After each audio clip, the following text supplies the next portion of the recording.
had was I would just really just give myself like 3 things to do a day. If I did more, then amazing, but like just only 3 things. And then I let people know, like, hey, this is where I'm at right now. I let my clients know that, I kept in touch, I kept them informed.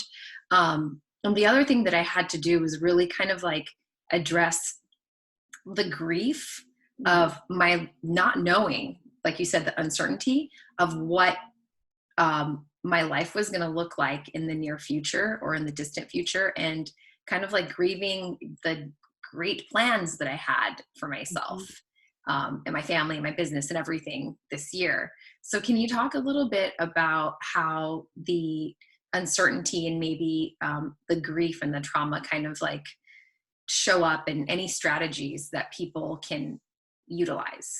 Sure. Yeah. And I think that's a really good point. We're grieving the loss of what we had built and what we were building, whether it be in our personal lives or our professional lives. We're grieving the routine that we had set, the course of action that we had set for our future. And, we as humans are future focused. And so we have this narrative, the visual, a narrative of what our future should be, could be, would be, will be with our efforts. And I think we're grieving the loss of that because we have no idea if we can carry out some of those plans. And so I think when we're presented with extreme stress beyond our control, we are vulnerable to all sorts of mental health issues.